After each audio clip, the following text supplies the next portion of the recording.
Senior officer पूरे ध्यान से प्रीत के केस की फाइल पढ़ रहा है और हर बार हैरानी के साथ प्रीत को देख रहा है। प्रीत और उत्सुकता से उसे डिटेल दिखा रही है।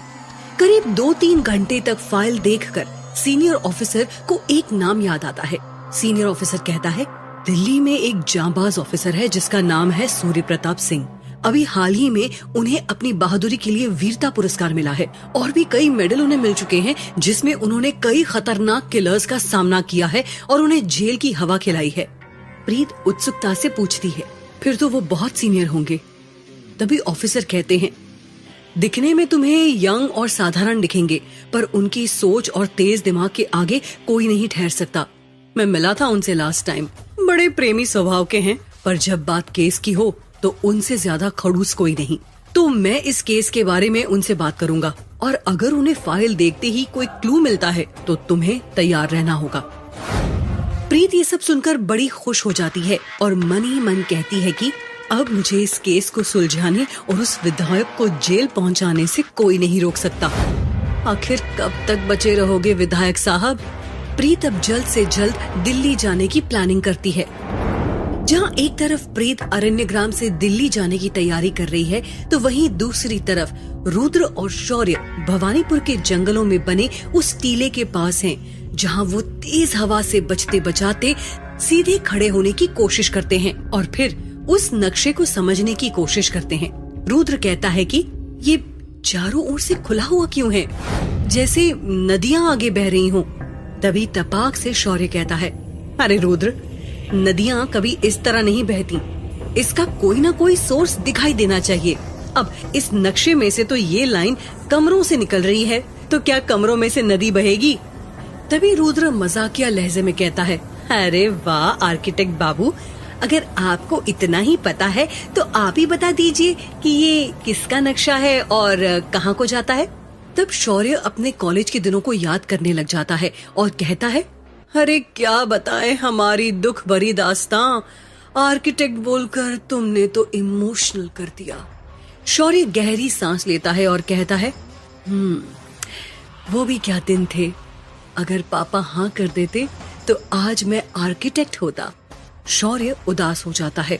वो रुद्र से कहता है, अभी ऐसा भी क्या तुमने गलत काम करने का सोचा था जो तुम्हारे पापा ने मना कर दिया? फिर शौर्य इमोशनल होकर अपनी पुरानी यादों में खो जाता है और कहता है, मुझे शुरू से ही क्रिएटिविटी का शौक रहा है और डिजाइनिंग में बहुत एक्सपर्ट था, लेकिन दूसरे पेरेंट्स की तरह पापा को लगा कि मैं पैशन फॉलो करने के चक्कर में कुछ सॉलिड नहीं कर पाऊंगा। इसीलिए उन्होंने कहा कि अगर इंजीनियरिंग करोगे तो उनके घर में रह सकते हो, खा पी सकते हो और पढ़ाई कर सकते हो। उस समय यंग एज में मैंने सपने से ज्यादा अपनी आराम वाली लाइफ को चुना। रुद्र ने आगे जानने के लिए पूछा, फिर शौर्य एक सुस्ती भरे लहजे में कहता है, और फिर क्या, मैं आर्किटेक्ट को भूल इंजीनियर बन गया। मुझे इंजीनियरिंग में 4 साल लगे और इन्हीं 4 सालों में मेरी मम्मी को भी पापा से नफरत हो गई। फिर क्या, मम्मी पापा का डिवोर्स, मेरा प्लेसमेंट नहीं हुआ और जॉब नहीं लगी। रुद्र कहता है, इसमें बुरा क्या हुआ, नौकरी तो और भी मिल सकती हैं। शौर्य मजाकिया अंदाज में कहता है, अरे फिर क्या, फिर तो हम आवारा बन गए और दोस्तों के साथ घूमना, मौज मस्ती करना, यही मेरा पास टाइम था और उसी आदत की वजह से आज देखो मैं कहाँ पड़ा हूँ। शौर्य इमोशनल हो जाता है। तभी रुद्र उसे दिलासा देता है और पीठ पर हाथ फेर कर कहता है, अरे आज तो तुम बड़ा एडवेंचरस काम कर रहे हो जो कोई और सोच भी नहीं सकता और कर भी नहीं सकता। रुद्र थोड़ा सीरियस होकर कहता है, पर मैं तुम्हें अपनी कहानी बताता हूँ। मैं तो बिना माँ बाप के अनाथ आश्रम में पला बड़ा हूँ। ये सुनकर शौर्य को बड़ा आश्चर्य होता है। वो रुद्र से अचानक पूछता है, यार कभी तूने अपने माँ बाप को ढूंढने की कोशिश नहीं की? आखिर वो कौन थे? तुम अनाथ आश्रम में कैसे पहुँचे? रुद्र थोड़ा इमोशनल होकर कहता है, कोशिश तो बहुत की थी। ये जो मेरे गले में लॉकेट है, ये बचपन से ही है। इसी को लेकर शहर शहर भटकता हूँ, इंटरनेट खंगालता हूँ, क्योंकि अनाथ आश्रम वालों को तो कुछ लोगों ने मुझे दिया था, लेकिन उनके हिसाब से मैं उन लोगों को एक ट्रक में मिला था। अब वो ट्रक कहाँ से आया था, कहाँ जा रहा था, कुछ नहीं पता। रुद्र खुश होकर शौर्य को बताता है, मैं ऐसे ही जर्नलिस्ट नहीं बना। अपने माँ बाप को ढूंढने में जो स्किल डेवलप हुई, उसी ने मुझे इस लाइन में लाकर छोड़ दिया। कई अखबार वालों से मिलता था, न्यूज कटिंग्स देखता था और इसी तरह मैंने अपना करियर भी खुद ही तय कर लिया है और जॉब भी खुद ही ढूंढी है। बहुत गरीबी में पला बड़ा हूँ और बहुतों से धोखा भी खाया है और अब यहाँ आकर अटका हूँ। शौर्य बीच में ही बोल पड़ता है। हाँ, और यहाँ आकर गर्लफ्रेंड भी खुद ही ढूंढ चुका है तू। रुद्र शौर्य को मजाक में थपकी देता है और कहता है, अब कमली का नाम लेकर मजाक बनाएगा। और मनी मन खुश होते हुए कहता है, कमली तो बस यूं ही मिल गई, अब लाइफ से कुछ नहीं चाहिए। आसपास के माहौल से अनजान रुद्र और शौर्य अपनी बातों में मशगूल थे। उन्हें अभी ना तो नक्शे की चिंता थी और ना ही आसपास की। बस दोनों ही अपना दिल हल्का करना चाहते थे, पर ऐसा लग रहा था मानो उनकी बातें कोई सुन रहा था। टीले के चारों तरफ सन्नाटा था और हवा साए साए चल रही थी। तेज आंधी अभी थमी हुई थी। शौर्य रुद्र से जिज्ञासावश पूछता है कि आखिर कमली से तुम मिले कैसे? तो रुद्र कहता है, ये एक बहुत लंबी कहानी है, कभी फुर्सत में सुनाऊंगा। शौर्य जैसे रुद्र को छेड़ रहा है। शौर्य रुद्र को छेड़ते हुए गाना गाता है, दो दिल मिल रहे हैं मगर चुपके चुपके। तभी रुद्र फिर से शौर्य को गुदगुदी करता है और कहता है, तुझे तो मैं अभी बताता हूँ, और कोई नहीं मिला तुझे इस सुनसान टीले पर मजे लेने के लिए? हाँ? तभी शौर्य उस पत्थर पर बैठ जाता है और रुद्र उसके पास नीचे बैठता है और दोनों नक्शे को देख रहे हैं। तभी अचानक रुद्र की नजर पत्थर के नीचे बने घोड़े और नीले सांप की आकृति पर पड़ी। रुद्र ने शौर्य को हटाया और कहा, देखो शौर्य, यहाँ शायद कुछ और भी उकेरा है। और दोनों मिलकर पत्थर हटाते हैं। रुद्र को नक्शे का दूसरा हिस्सा दिखाई पड़ता है और वो जल्दी जल्दी अपने हाथों से धूल हटाने लग जाता है। रुद्र बड़े आश्चर्य में पड़ जाता है। तभी शौर्य उसे देखता है और वो भी हक्का बक्का रह जाता है।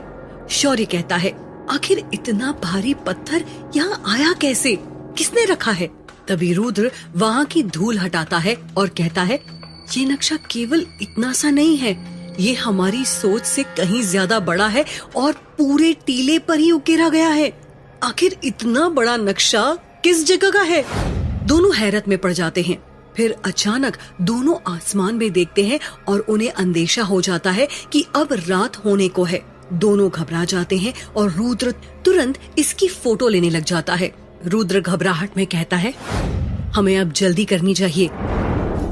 जहाँ एक तरफ रुद्र और शौर्य भवानीपुर में नक्शे को लेकर असमंजस में फंसे हैं, वहीं दूसरी तरफ अरण्य ग्राम में कमली प्रेरणा के इतने समय तक न आने से कुछ परेशान है और फिर वो तय करती है कि वो प्रेरणा को ढूंढने जाएगी। वो मन ही मन में सोचती है, कहीं वो जंगल में तो नहीं खो गई, शायद उसे वापस आने का रास्ता ही ना मिला हो। कमली घर से निकलकर प्रेरणा को ढूंढने जंगल में निकल पड़ती है और खुद ही बड़बड़ाते हुए कहती है, आखिर प्रेरणा को ऐसा नहीं करना चाहिए था, कम से कम बताकर तो जा सकती थी। मैंने तो उसे छोटी बहन समझा और वो हमें छोड़कर बिना बताए कहीं चल पड़ी। कहती तो सही, हम थोड़े ही उसके साथ जा रहे थे। अब देखो, हम बिल्कुल अकेले हो गए। न ही रुद्र बाबू का पता है और न ही अब प्रेरणा का। हम ठहरे गांव वाले, हमें कौन पूछेगा? ये शहर वाले अपनी मर्जी से आते हैं और अपनी मर्जी से कहीं निकल जाते हैं। अब रुद्र बाबू भी फोन नहीं करते, न जाने किस हाल में होंगे। कमली रुद्र को कॉल करने के लिए एक जगह बैठ जाती है और अपना फोन निकालकर कॉल करने लगती है, लेकिन जंगल में नेटवर्क नहीं आता। वो इधर उधर उचक कर फोन में नेटवर्क ढूंढती है, पर परेशान होकर फिर बैठ जाती है और गुस्से में कहती है, ये अजीब परेशानी है, पहले प्रेरणा को ढूंढो और अब नेटवर्क को भी ढूंढो। ये नेटवर्क भी जब काम हो तभी नहीं मिलता। और कमली के चेहरे पर उदासी छा जाती है। तभी वो फोन की स्क्रीन पर लगा दोनों का फोटो देखती है और एक लंबी सांस लेती है। रुद्र की आवाज और बातें उसे गुदगुदाती हैं और वो शर्म के मारे लाल हो जाती है। तभी उसे कल रात की बात याद आती है और वो खुद से ही कहती है, मैं भी रुद्र के प्यार में कितनी पागल हुए जा रही हूँ।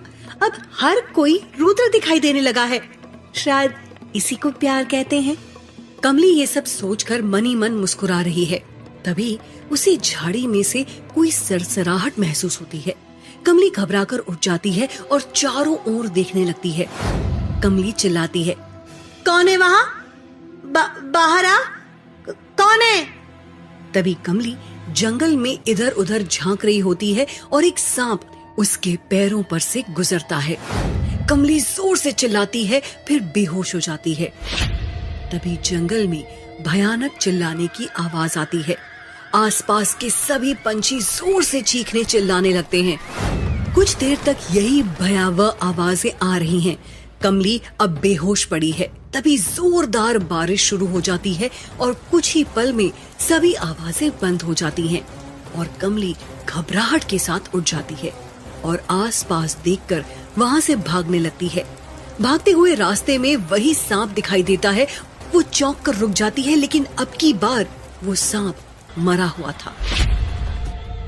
जहाँ एक तरफ उस मरे हुए सांप को अरण्यग्राम के जंगल में देखकर कमली चौंक जाती है, वहीं दूसरी तरफ प्रेरणा बाबा जी के आश्रम में सुरक्षा कवच के लिए होने वाले अनुष्ठान में बाबा जी के साथ मिलकर हाथ बटा रही है। प्रेरणा बातों बातों में बाबा जी से पूछती है, बाबा जी ये कैसा अनुष्ठान होगा? फिर बाबा जी उसे पूरी गहराई के साथ समझाते हैं और कहते हैं, जो साधना तुम करने जा रही हो वो कोई छोटी मोटी साधना नहीं है। बरसों बरस से तुम्हारे लोग इस दिन के इंतजार में तरस गए हैं। मोहिनी ने भी तुम्हारी शक्तियाँ पाने के लिए जी तोड़ कोशिश की है और मोहिनी भी बड़ी सिद्धि प्राप्त है, फिर भी उसे तुम्हारी शक्तियों की खास जरूरत है। इस शक्ति को पाने के लिए मोहिनी ने तुम्हारे पूरे वंश को खत्म कर दिया और तुम्हारे वंश ने अपनी जान गंवा दी, पर इन शक्तियों को उसे पाने नहीं दिया। प्रेरणा गुस्से में बोलती है, मैं इस मोहिनी को नहीं छोड़ूंगी।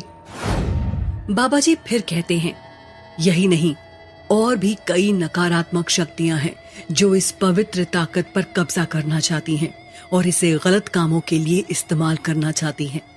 इधर इसकी शुरुआत में ही हमारे एक शिष्य की जान गई, ऐसी और भी उसमें कई जाने भी जा सकती हैं और इन शक्तियों के पीछे बहुत से लोग नजर जमाए हुए हैं। बड़े ही गुप्त तरीके से करना होगा ताकि इसकी भनक पास में बैठे पंछी को भी ना लगे। प्रेरणा ये सब सुनकर खुद ही डर और घबरा जाती है और सोचती है, क्या मैं इस लायक हूँ? क्या मैं अभी इस जिम्मेदारी को उठा सकती हूँ? इन सब लोगों को मुझ पर इतना भरोसा कैसे है? ये सोचकर प्रेरणा पसीने से भीग जाती है। बाबा अपने आश्रम के आसपास एक सुरक्षा कवच बनाने की तैयारी में मंत्र जाप के लिए बैठ जाते हैं। सारे शिष्य अपने अपने आसन पर अपनी वेदिका में हवन करना शुरू कर देते हैं और साथ में प्रेरणा को भी बिठाते हैं। प्रेरणा से कहते हैं, देखो बेटी, अगर इस बीच मन में किसी का भी ख्याल आए तो त्याग देना, उसके बारे में मत सोचना, नहीं तो वो तुम्हारे साथ यहीं आ जाएगा। ये सुनकर प्रेरणा फिर से और घबरा जाती है और वो घबराहट में ही न याद करने पर भी उसे सबसे पहले अपने भाई कमली और रुद्र शौर्य का ख्याल आ जाता है। बाबा उस बात को भांप लेते हैं और प्रेरणा को जोर से चिल्ला देते हैं, प्रेरणा, अभी जो तुमने किया वो अब आगे मत करना, नहीं तो अनर्थ हो जाएगा। वो ख्याल छोड़ दो। प्रेरणा अब और भी ज्यादा सतर्क हो जाती है और अपनी पूरी कोशिश से बिना देर किए ध्यान में लीन हो जाती है। मंत्र जाप शुरू होते हैं और मंत्र शुरू होते ही हर जगह काले बादल घिर आते हैं।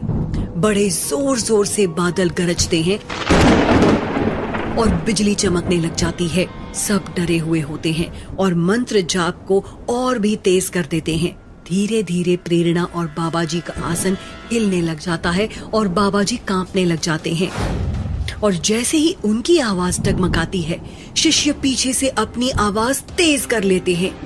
चारों ओर हवन का धुआं बढ़ रहा है और ऊपर से काले साए भी बढ़ते जा रहे हैं। उनकी आवाजें सुनकर शिष्य अपना मंत्र जाप और भी तेज कर लेते हैं। यही सब लगभग करीब 3-4 घंटे तक मंत्र के साथ चलते रहते हैं। सब डरे हुए हैं पर अपनी हिम्मत नहीं छोड़ रहे। मंत्रों की आवाज से प्रेरणा भी थोड़ी हिम्मत जुटाती जा रही है और अपनी जगह जमकर बैठी हुई है। तभी अचानक आश्रम में कुछ गिरता है और बाबा जी जोर से चिल्लाते हैं, प्रेरणा, आंखें मत खोलना। प्रेरणा आंखें बंद किए ही रोने लगती है। उसे आवाजों से एहसास होता है कि कोई भयानक जानवर आया है जिससे बाबाजी लड़ रहे हैं। प्रेरणा के आंसू बंद नहीं होते और शिष्यों के मंत्र जाप भी चलते रहते हैं। क्या प्रेरणा का ये अनुष्ठान पूरा हो पाएगा?